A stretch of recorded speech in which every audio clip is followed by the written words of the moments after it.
big issue on Trump's mind right now is illegal immigration, as he asserted that 11.4 million people would have been sent home to their countries, which the top 10 countries that we've looked at are apparently Mexico, 6.7 million people crossed the border, El Salvador, Guatemala, Ecuador, India, China, Korea, all of them are on the list, and in total it comes to 11.4 million. Now one wonders how America, with all their border control and their policies of enforcement, were unable to enforce certain things within their own country.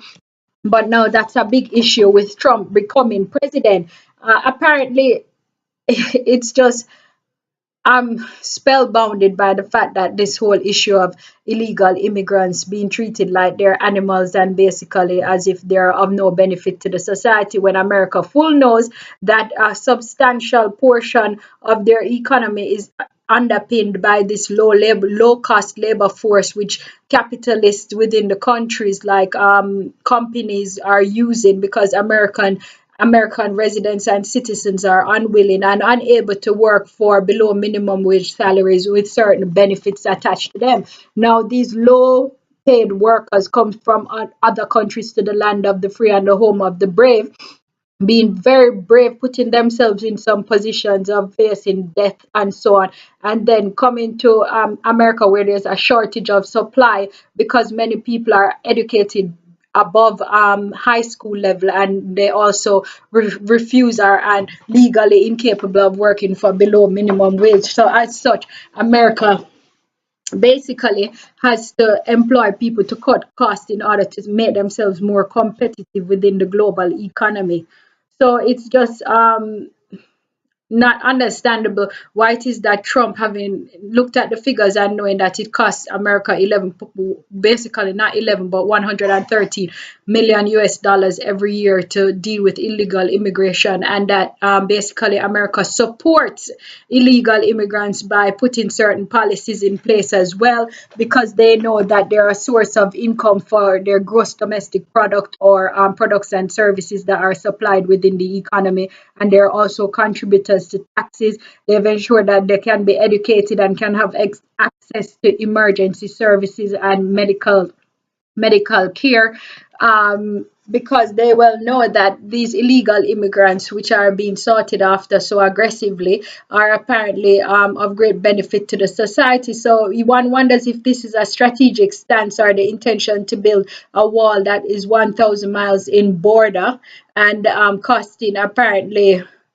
quite a bit of money, which Mexico will pay for, according to Donald Trump, which is because they're in deficit to the United States by $60 billion.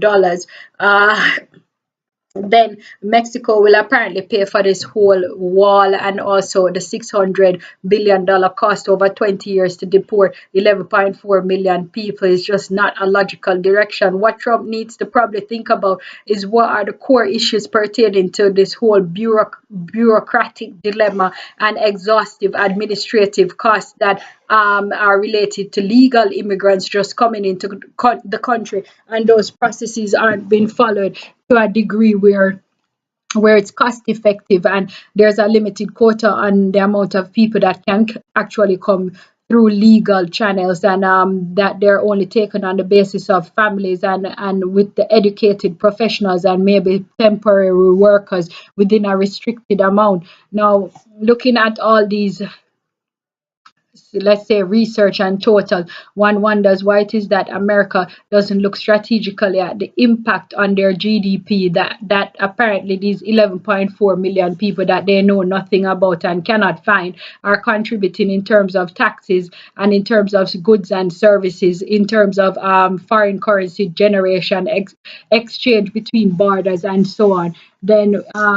we just wonder if it was a serious stance that Trump actually took, or if it's just a way of taking a political approach on something that is not addressing the key issues that are being faced by many countries around the world, which is that there's an interdependence, there are economic ramifications pertaining to shortage of labor, and there are economic ramifications that are not being looked at in terms of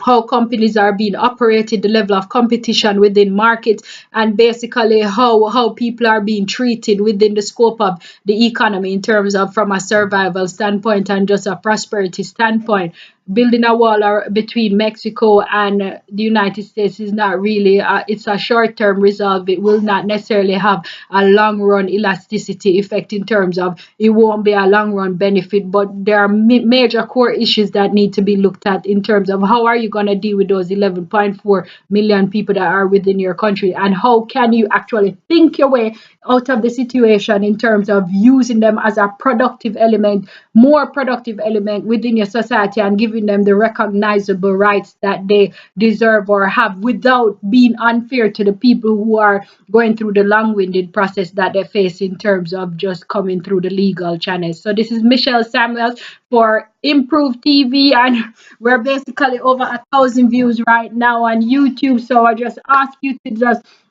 tune in and keep up with us in terms of being up to date, in terms of improving your knowledge and yourself, and in terms of just improving television on a whole